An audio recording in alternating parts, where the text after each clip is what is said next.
Okay, greetings aspiring scientists. It's been a while, but welcome back to another one of my videos today. Today will be about ideal gases continued and a few things related to the ideal gas law itself. So let's get started and go right to my slides. So we're in 1.5.2 to start today. This is ideal gases versus real gases. So we want to compare these things. I think I did it a little bit in my previous video, but we're going to go into some more detail here. But this section is fairly short. So how are ideal gases different from real gases? Well, there's a couple things we should probably identify. So I'd like you to look at this graph. It's hard to know exactly what to look at first, but I'm just going to read what's on the left. So when real gases are forced into higher pressure, the volume does not decrease linearly. Okay, so what does that mean? That means if we were to double the pressure of an ideal gas, we would expect its volume to half. That's what I've taught you in the previous video of mine. They're inversely proportional, so doubling one halves the other, halving one doubles the other. They have an inverse relationship. That's an ideal gas. So what I've just said here is when real gases are forced to a higher pressure, maybe double the pressure, the volume does not decrease linearly. So maybe not half the volume in this case. And you can see that in the graph on the right. So we've got P and 0.5P, and we've got V and 2V. So you can see for an ideal gas, if you half the pressure, you double the volume. If you half the volume, you double the pressure. It works as expected. But for a real gas on the right there, if you half the volume, you don't just double the pressure. You go off the charts on this graph to somewhere way up. What else can you say? If you half the pressure, what happens to volume for a real gas? It goes a little bit more than 2V, a little higher. That's a little bit difficult to see, but if you follow exactly what I just said there, maybe rewind the video and watch again. You can see that real gases deviate a little bit. And I think the main reason for this, or one of the main reasons, is the second part I wrote on the left here. So one reason for this is that real gases start to feel electrostatic forces and intermolecular, interatomic forces as they approach each other. And molecules and atoms themselves cannot be compressed. So when these things start to get close to each other, they start to repel each other, you're not going to decrease their volume quite as much as you expect. Mainly because you're trying to force actual molecules and atoms to overlap, and they really don't want to do that due to electrostatic forces, electron repulsion, nucleus repulsion, those kind of things. So I think this is a good reason you can use to say why or how ideal gases differ from real gases. But we'll get more into this. So at high temperature, the high kinetic energy and the speed of gas particles means that on average they will spend very little time near each other. Electrostatic forces with other particles will be almost non-existent. Okay, so these things are moving super fast at high temperature, and although they might once in a while come near each other, they're going so fast that they'll just zoom right by or maybe collide for a split second and then continue on their way in a new direction after collision. On the contrary, at low temperature, kinetic energy and speed is reduced. Particles may spend long periods of time near each other, and there's time for electrostatic forces to act. So what I usually explain to my students about this is imagine some magnets, right? You got a magnet on a table, and you've got a magnet in your hand, and you're at the edge of the table. You throw your magnet near another magnet that's just lying on the table. It will come close, and if you threw it slow enough, your magnet might curve and might even stick to another magnet on the table, right? But if you throw your magnet fast enough, and faster and faster and faster, the curving will actually stop because it's moving so fast that it's not near the other magnet for long enough. We know that electrostatic forces and magnetic forces depend on the distance away from, interacting species. So if you're moving so fast that you're not spending much time at a close distance, there's not going to be much effect on your moving particles. Okay, so that's the idea here. So therefore, gases at higher temperature will act more ideally.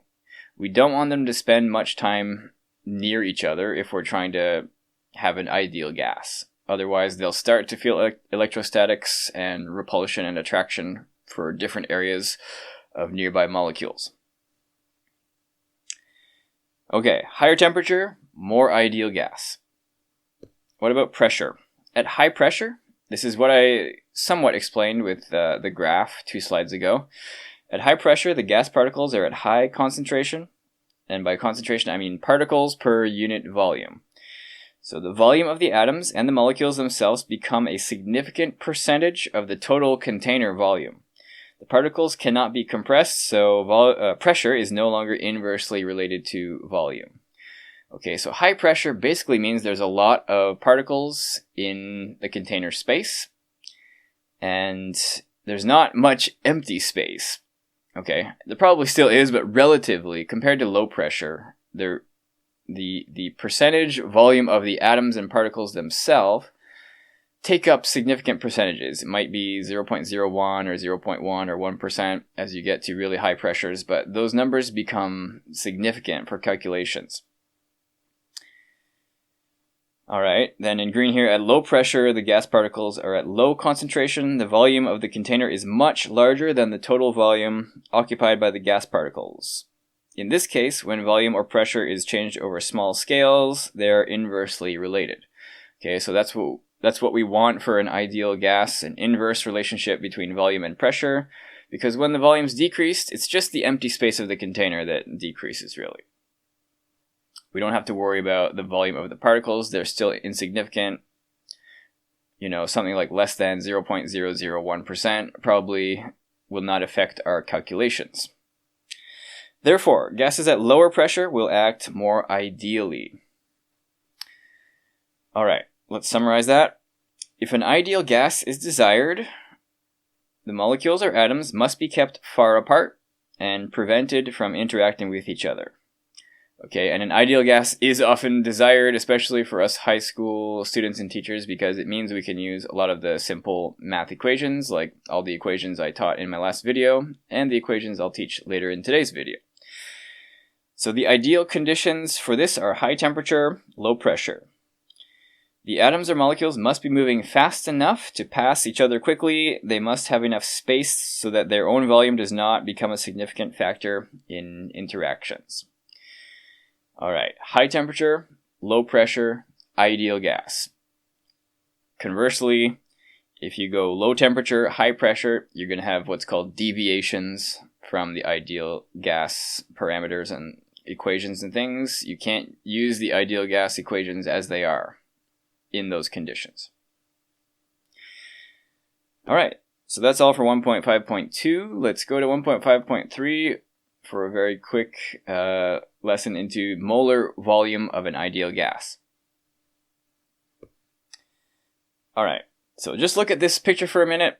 I've got 3 balloons here. They've got 3 different gases at STP. I think I mentioned what STP is in my previous video, but it's standard temperature and pressure, so 273 Kelvin temperature and 100 kilopascals pressure. So these balloons have some gases. We've got neon on the left, single molecules, single atoms. We've got pH3 in the middle, some phosphorus bonded with hydrogen. And we've got H2 on the right, just hydrogen gas, diatomic. And what you'll notice is these balloons weigh different masses. They are 20 grams on the left, 34 in the middle, 2 grams on the right. But these things all have different molar masses, right? You can count up the total atoms in these. The neon is just 1 itself, so it's about 20 grams per mole. The phosphine in the middle, pH3, is about 34 grams per mole. 1 phosphorus plus 3 hydrogens. And then H2 is about 2 grams per mole. So actually, these masses all represent 1 mole of these gases. So these balloons are different masses, but they have the same amount of moles, which is 1 for each balloon. There's 1 mole of each gas. And because of Avogadro's law and the other ideal gas laws that we studied in the previous video, these will all have the same volume if they behave ideally, which they roughly do at standard temperature and pressure. Okay, so they're all going to be 22.7 decimeters cubed volume. It's a very strange idea that it doesn't matter what the gas is, but 1 mole of it will occupy 22.7 decimeters cubed, 22.7 liters. As long as it's behaving roughly ideally as an ideal gas, it only takes up 22.7 decimeters cubed, and it can fit in this balloon that's 22.7 liters. So that is very, very useful if we have STP conditions.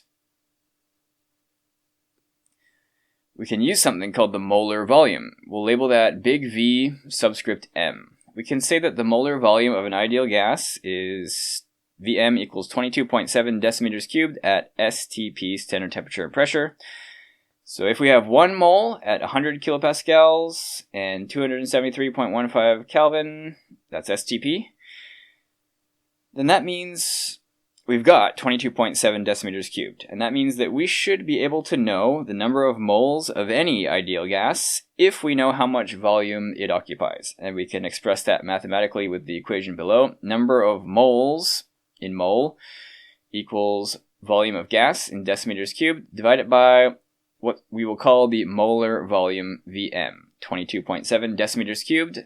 And we define that for 1 mole, right? So we can actually use a ratio of 22.7 decimeters cubed per mole for that constant at STP. You can only use this at standard temperature and pressure, STP, but this is in your data book. Along with the STP numbers, the molar volume is there as well, 22.7. This is a very nice shortcut to finding the number of moles of a gas. All right.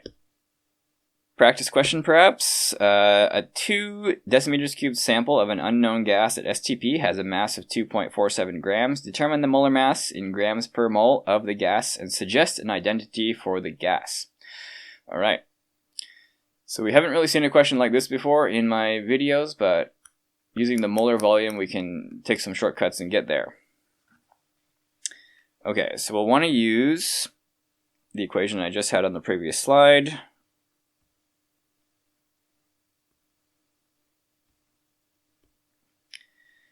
Number of moles of a gas at STP equals its volume divided by the molar volume.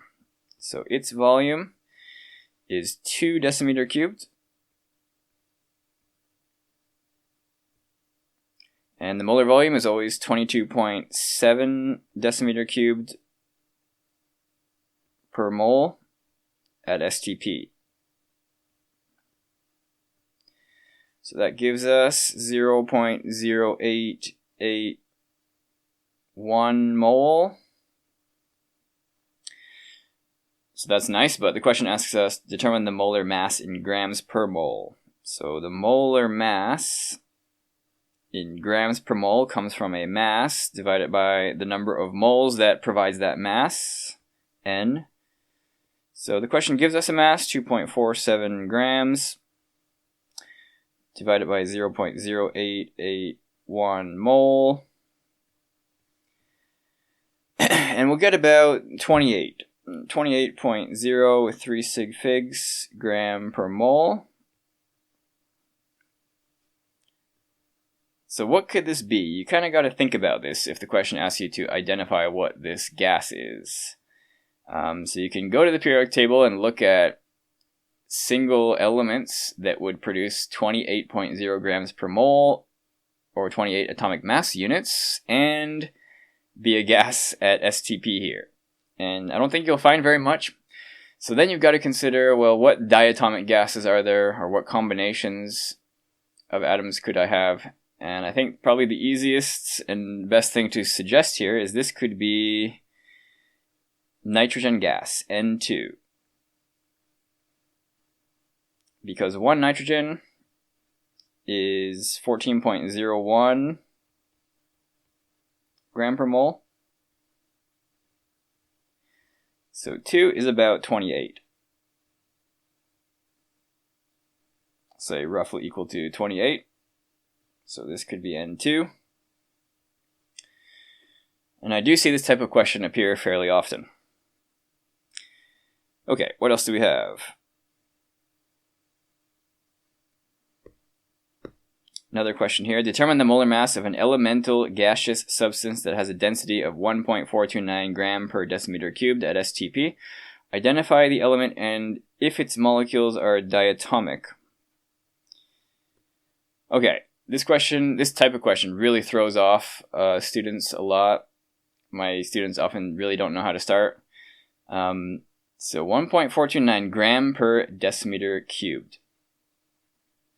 So what you need to know about this is that this is just a ratio, 1.429 grams per 1 decimeter cubed. So if you are looking for a volume somewhere, it might be hidden in this. That 1 decimeter cubed, you could use that and compare it with the ratio of 1.429 grams. So why don't we try that? Number of moles equals volume divided by molar volume. This is at STP, so we can do this. So what's our volume? Well, let's use the density ratio. That means I'm going to take 1 decimeter cubed with unlimited significant figures, basically. And the molar volume, 22.7.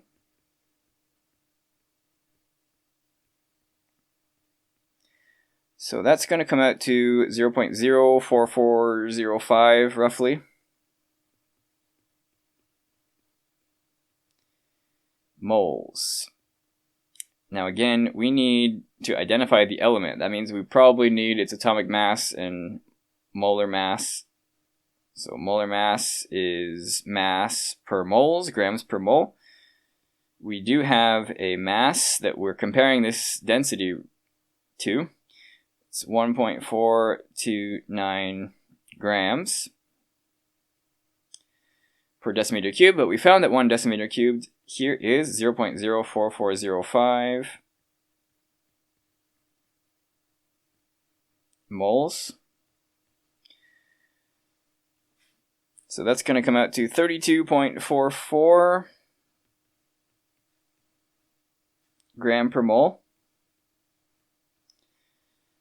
Identify the element and if its molecules are diatomic. So again, you can go looking at the periodic table for something that's 32 atomic mass units. I think you'll probably not find anything that's exactly 32 that makes sense. But again, you can consider diatomic gases, some of the common ones like hydrogen, nitrogen, oxygen. And I think if you consider oxygen, you'll find oxygen would be about 32 atomic mass units. So we could suggest that this is maybe diatomic oxygen. The numbers are a little off, but maybe the person who measured this density got it a little off. I think it's still a reasonable suggestion.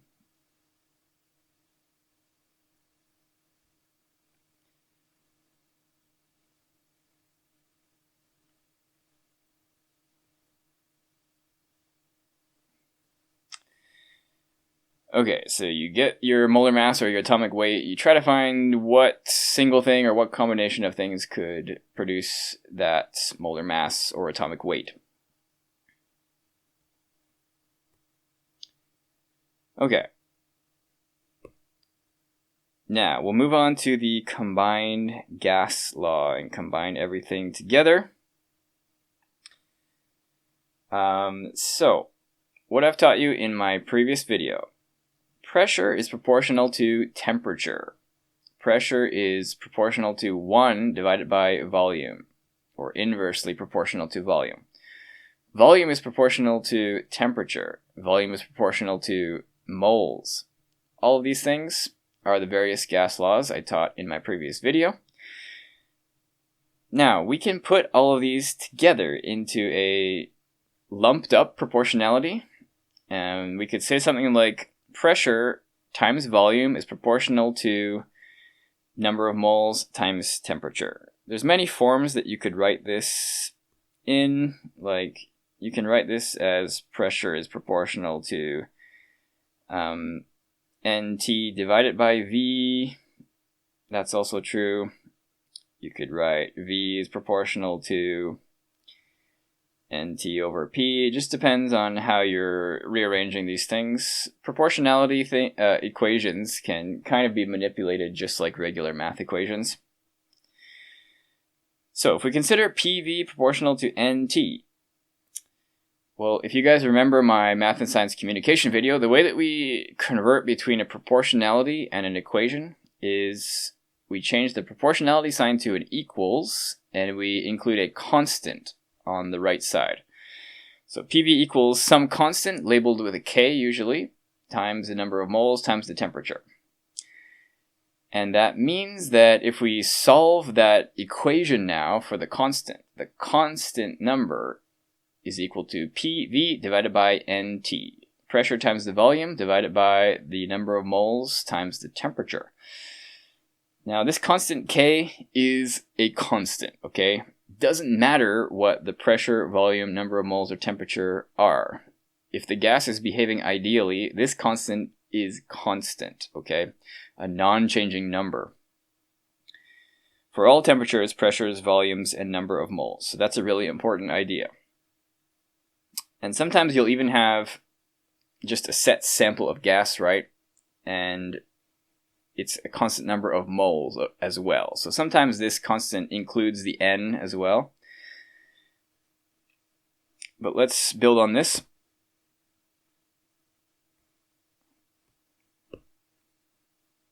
So if K is constant, and we have a constant amount of gas,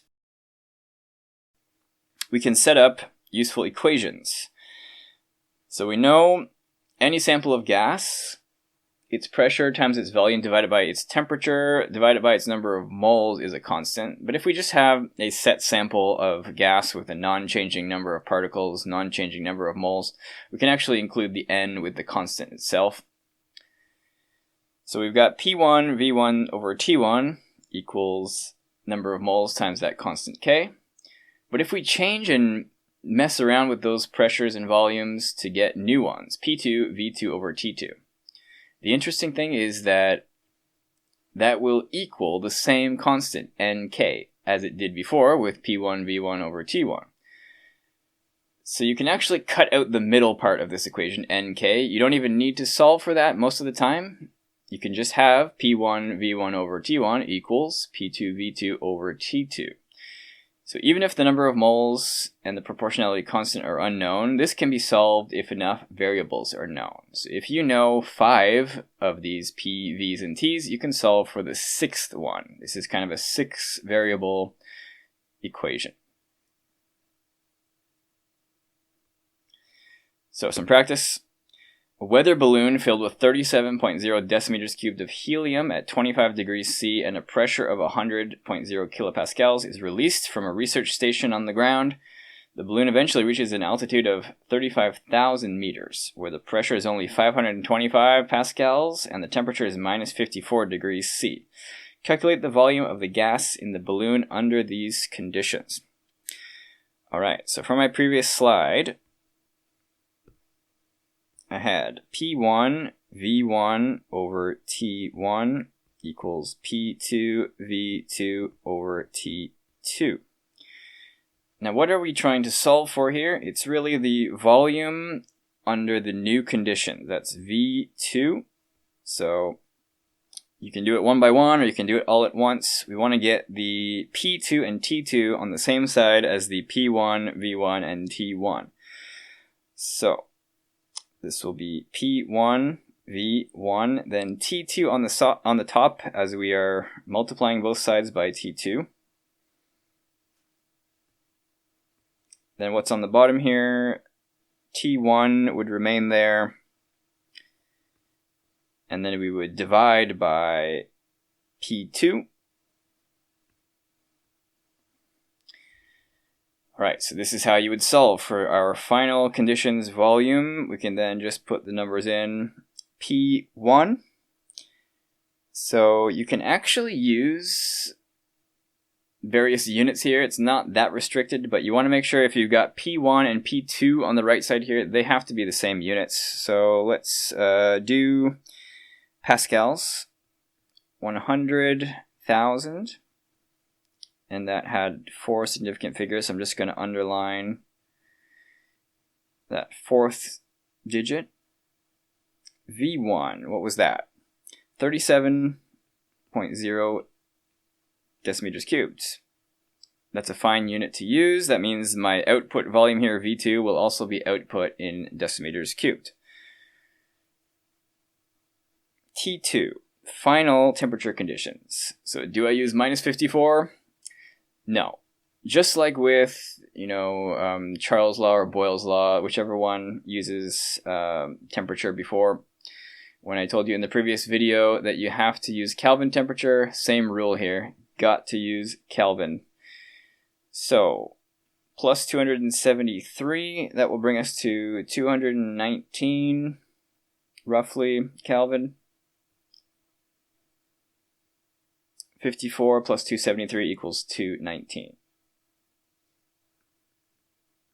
Just a reminder what we're doing there. T1 then, the original temperature on the ground. Again, got to use Kelvin. 25 plus 273 is about 298. 3 sig figs should be enough here. It's our limiting amount of significant figures in this question anyway. P2, final pressure, is only 525 pascals. Okay, so make sure your units cancel correctly. Pascals cancels pascals. Kelvin cancels Kelvin. My answer will be spit out of this equation as decimeters cubed. Alright, put that in the calculator carefully, and I think you'll get 5,180 decimeters cubed with 3 sig figs. Okay, let me write that a little more nicely. Sorry, it's hard to see.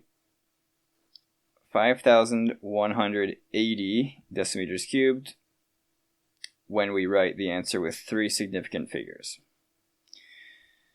Okay, does that make sense? It seems like a massive increase in volume, right? Going from 37 liters to 5,000 liters. But look at the pressure difference, right? We've gone from 100,000 kilopascals down to 525 pascals.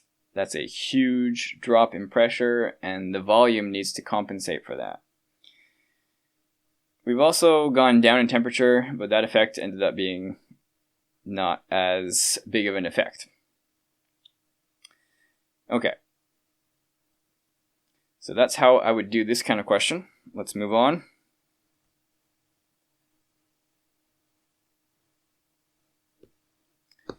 Another practice, I think. So a sample of an ideal gas has a volume of 1 decimeter cubed at STP. Calculate the pressure in kilopascals of that sample at 50.0 degrees C when it is 1.25 decimeters cubed. Alright, let's try that. We can use the same sort of setup. P1 V1 over T1 equals a constant number, which also equals P2 V2 over T2, the same constant number. And this time, what do we want? We want the final pressure, new pressure, that's P2. So that's going to be rearranging this, P1 V1 T2 on the top, divided by T1 V2 on the bottom. Put the numbers in, being careful about units again. So we want kilopascals. I can write 100.0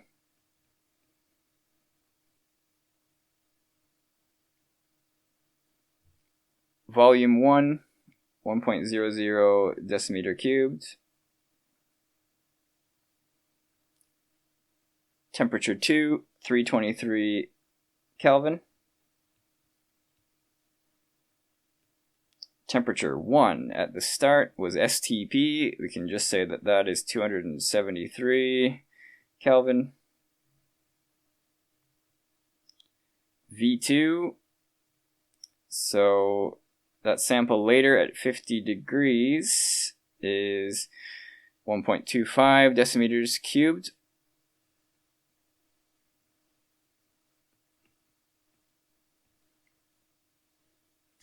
And I should mention again, we can't use 50 degrees. This must be added with 273 to get our Kelvin number. Okay, so check the units. Kelvin will cancel out. Decimeters cubed will cancel out. We'll get our answer out of this in kilopascals, which is exactly what we want. So that comes out 94.7 roughly, with 3 significant figures.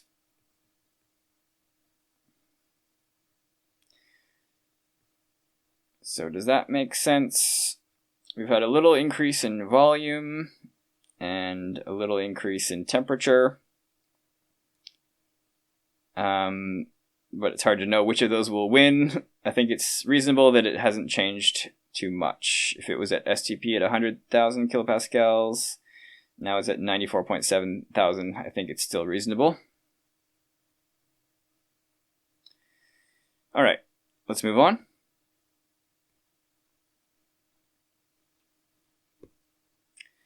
So we must combine all these things together now. You've probably seen this equation before, but if not, first time, PV equals nRT. Where does this come from? So from my previous proportionalities on the previous explanation slide, P is the pressure here. You can write it in units of pascals or joules per meter cubed or newtons per meter squared. Okay, V is volume, meters cubed. N, moles in moles. R, gas constant, 8.314 joule per Kelvin per mole. And temperature Kelvin. Alright, so where did that R come from? Well, on the previous slide I had PV equals KRT. So K in proportionalities is basically always used to represent a proportionality constant in every single equation. But now we want to be very specific, okay? What is the proportionality constant for these gas relationships? We can give it its own letter, and it's given big R, and it's called the gas constant. It's not just any proportionality constant now. It's this specific number, 8.314 joule per Kelvin per mole. Those are the set units and magnitude of this constant. This is in the data book, and it's used for many calculations in chemistry and physics, so get used to it. You'll probably memorize it as 8.31 or 8.314 quite quickly after doing several practice problems. Now, an important point about this. When you're using R, the gas constant, as 8.314, these units must be used for all variables in this equation. Your pressure must be in pascals. Your volume must be in meters cubed. Your moles must be in moles. Your temperature must be in Kelvin. Okay? R is set to work with those units and not other units, so you've got to be careful.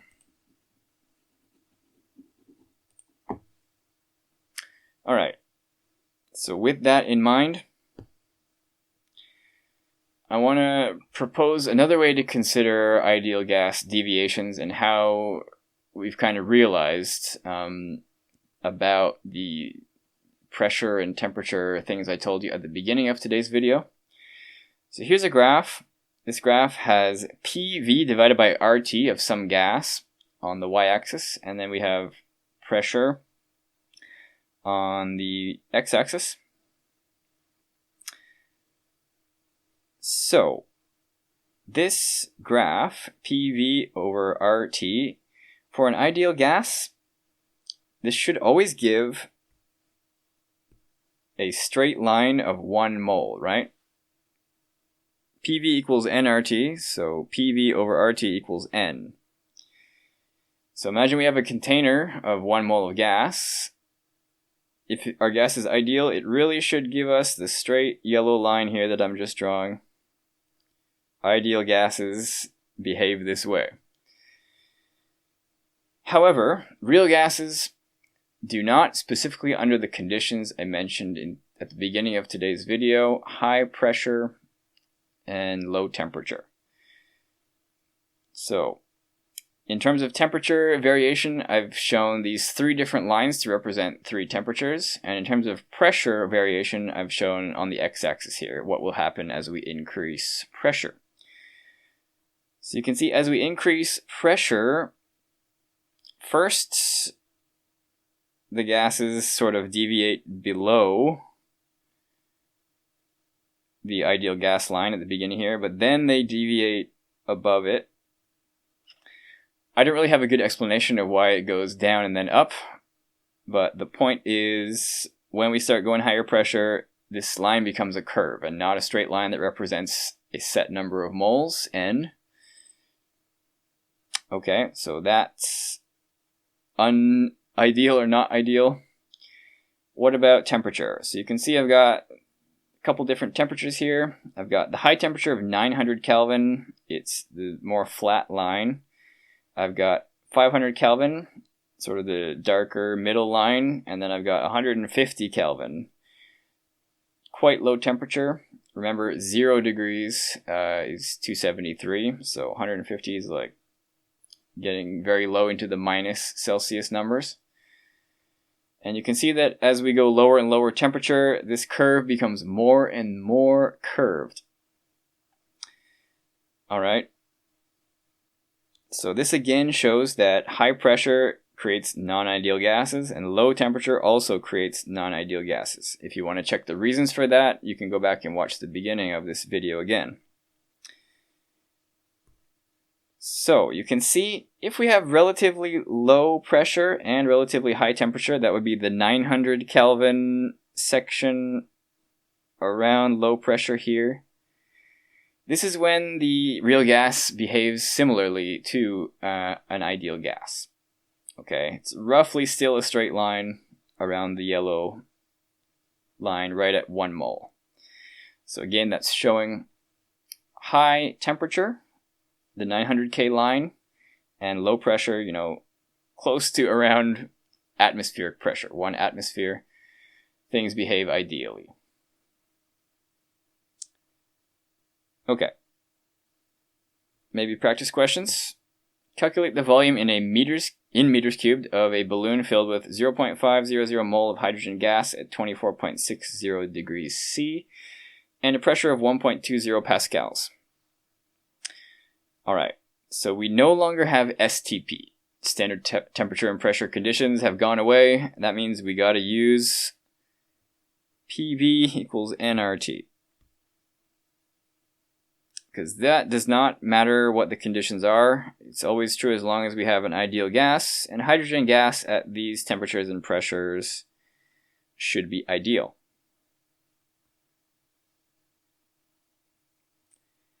Okay, so I need yellow. PV equals nRT. You can find that in the data book if you forget it, but you'll probably remember it pretty soon. We want the volume, V, equals nRT over P. What is N? 0.500 moles. R, 8.314 joule per Kelvin per mole units. T, 24.60 degrees. Can't use Celsius though. You can see right next to this I have R where I'm trying to eliminate units of Kelvin. So this also must be in Kelvin. Plus 273 will give me 297.6 roughly. Divided by pressure. Very, very low pressure here. 1.20 pascals. I don't know where this balloon is. Maybe out in space where there's a vacuum. But I can tell you this volume is going to be huge. So first, double check these units work out. Our moles will cancel. Our Kelvin will cancel. Then we have joules. It's difficult to show exactly how joules divided by pascals creates a volume, but trust me, this will work out to give us a volume in SI base units of meters cubed. So 1030, I think it's 1030.9 or something, but we need 3 significant figures only, according to our moles and pressure here. So about 1030 meters cubed. 1000 meters cubed, that's a big balloon, that's a big volume, but we're in some kind of very low pressure environment. That's going to happen. That does actually make sense. Okay, so final answer there. Moving on.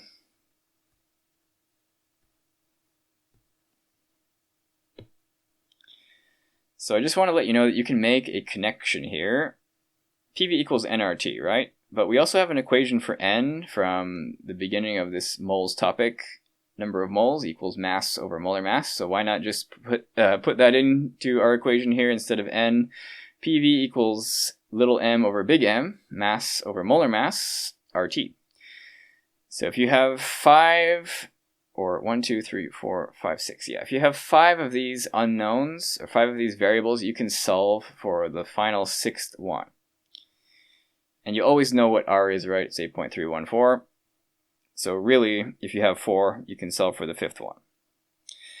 This is how to find molar mass of a gas given its pressure, volume, mass, and temperature. So what can we do? A 3.31 gram sample of an organic compound was heated to the gas phase at 151 degrees C and 101.2 kilopascals to produce 1.92 decimeters cubed of gas. The gas was then reacted with excess oxygen to produce 2.51 decimeters cubed of carbon dioxide, 3.98 grams of water, probably liquid, and 1.26 decimeters cubed of nitrogen at STP. Okay, this is an absolutely massive question, would probably be worth a lot of points on a test, but could definitely be on a paper 2 kind of test. So determine the molar mass of the organic compound, the empirical formula, and the molecular formula. So this is really mixing with a large empirical formula question, mixing in the gas laws here. And this is going to take some serious work, so let's go to my whiteboard actually. Okay, so what to do? First, I'm going to recommend you find the molar mass of this gas. So use our handy PV equals nRT. This is part A we'll do first. We have the pressure, volume, and temperature. So right away, when this thing is vaporized to a gas, we can solve for how many moles it is. Alright, number of moles equals PV divided by RT. The pressure was 101,200 pascals. Don't use kilopascals here. We want to cancel this with the R gas constant, so pascals. Volume, 0.00192 meters cubed. Very, very often I'll see people just write 1.92 decimeters cubed here. It doesn't work with the R constant, okay? You'll lose the points.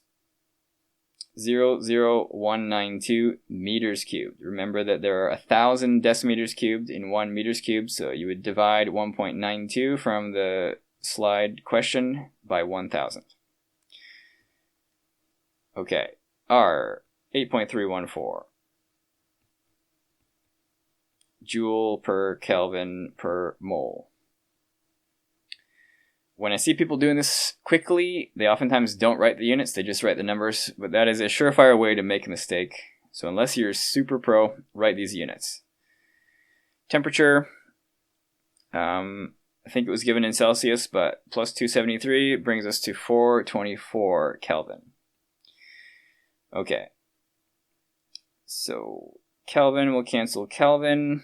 Pascal times meter cubed will cancel out with joules. And we will divide by 1 divided by mole, so our answer will come out in units of moles. So it's 0.05512 moles, roughly. And we also had the mass of the original sample. The only thing that happened was the original sample got vaporized, and then its pressure, temperature, volume was measured. So the molar mass is equal to its mass times the number of moles. Its mass was 3.31 grams. Divided by that number of moles we just calculated, 0.05512. So that comes out to about 60.1 gram per mole. Don't know what it is yet, but that's the molar mass that was asked to be calculated from part A. Okay, let's move down a bit. B was the empirical formula, and then we get a bunch of information. This was combusted and produced some CO2, some H2O, some N2 nitrogen gas. So we have our unknown organic compound. It may contain carbon, it may contain hydrogen, it may contain nitrogen, it may contain oxygen. I ran out of letters here, but I'll just say O question mark, because we don't know whether it contains oxygen or not, but we actually do know it contains carbon because CO2 was produced. We know it contains hydrogen because water was produced. We know it contains nitrogen because N2 gas was produced. So basically what it's saying is this was reacted with excess O2 gas. We made CO2. We made H2O. We made N2. And we want to know what are X, Y, Z, and what is the question mark for the oxygen in the original fuel, the organic compound. Is it 0 or is there some oxygen in the original compound? So what to do? Well, the ratio of CO2 to C in the original compound is 1:1. So the number of moles of C will just be equal to the number of moles of CO2 produced. And luckily, this was done at STP, so we can use the molar volume shortcut. So V over Vm, volume divided by molar volume. The volume was 2.51 decimeter cubed. Molar volume at STP, 22.7 decimeter cubed per mole. So those decimeter cubed will cancel out. We will get a nice unit of moles, about 0.1106. Alright, how about moles of hydrogen? Very similar thing we will do, but actually for water, it's a liquid, so we definitely can't use the molar volume equation, but we can use the good old mass over molar mass. And I'm going to add a multiplier of 2 here. If you don't know why I'm doing this, go watch my video about empirical formulas, but basically the ratio of hydrogen to water is 2:1. So if 1 H2O here was produced, double the amount of hydrogens must have been in the original compound, because to make 1 mole of H2O requires 2 hydrogens. Alright, so 2 times the mass divided by molar mass, 3.98 grams of water, divided by 18.02, it's molar mass. That's going to give us about 0.4417 moles. Alright, and then nitrogen we definitely have to do as well. Moles of N. Again here, N2 gas, same reasoning, it would take 2 moles of N to make 1 mole of N2 gas, so we're going to be doubling this one as well. And we produced, this time, a gas at STP. So I can't read my own writing here, but I think it's 1.26 or 1.20. I'll double check that later in post-production. 22.7 decimeter cubed per mole.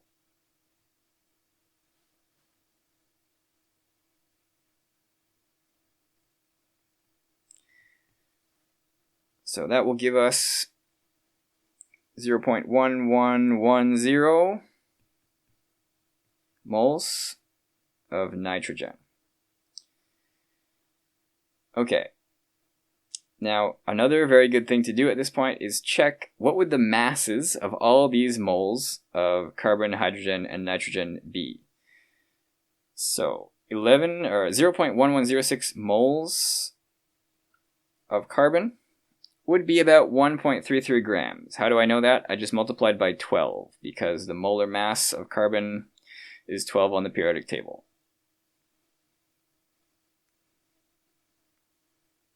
Okay, 1.33 grams roughly, that should be. How about for hydrogen, 0.44107 moles? Well, that would be about the same amount of grams because hydrogen's molar mass is like 1. So it's about 0.446 grams. What about nitrogen? 0.110 moles, that's about 1.55 grams of nitrogen. And what you'll see is 1.33 grams plus 0.446 grams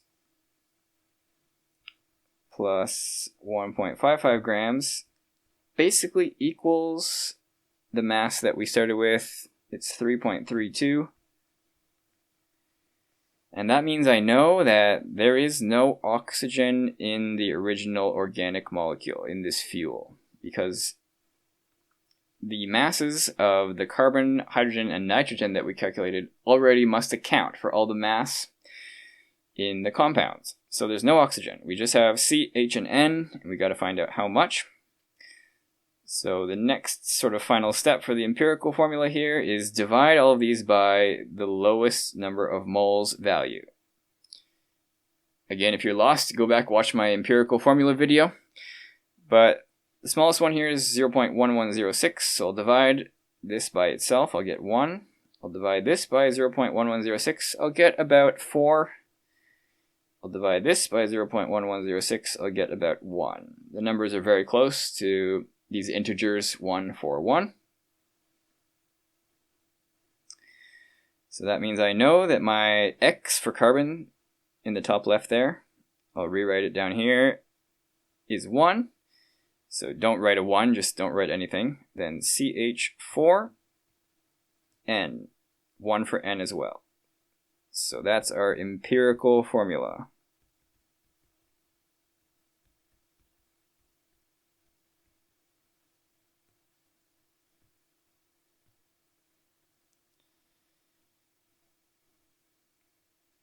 Okay, I meant to put a square around that, but whatever. That's a good enough answer for B, CH4N.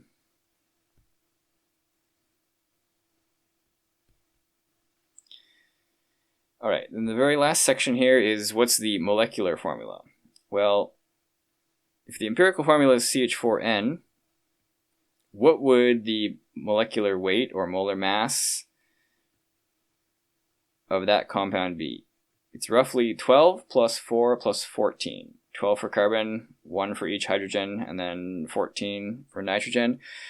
And that is about 30 gram per mole, or atomic mass units. I really should write atomic mass units for molecular weight. But we calculated in part A that our molar mass and molecular weight was 60.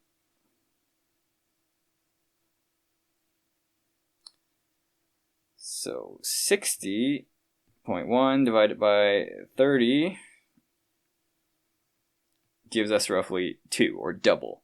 That means the molecular formula is double the empirical formula.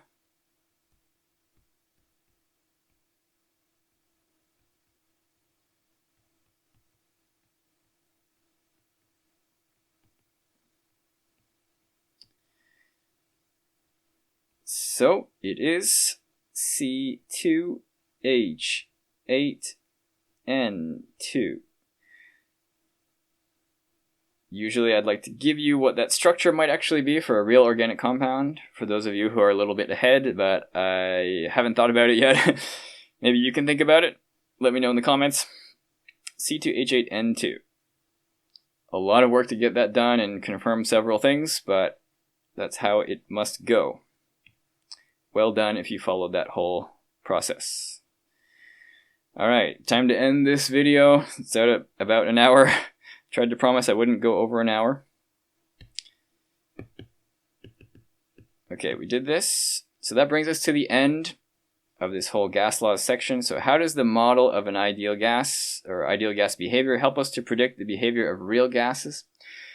Well, we've seen that if there's low enough pressure and high enough temperature, such as, atmospheric STP conditions usually, then many gases, nitrogen, oxygen, hydrogen, CO2 even, behave ideally enough that we can use very convenient equations, PV equals nRT, moles equal volume divided by molar volume, to solve quite a lot of complicated problems. Alright, so I think we'll finish there for today. I'm very excited next time to move on to real chemical bonding. We'll get into ionic bonding right away, hopefully next week. Thank you for listening. Hopefully you learned something, and good luck studying. See you next time.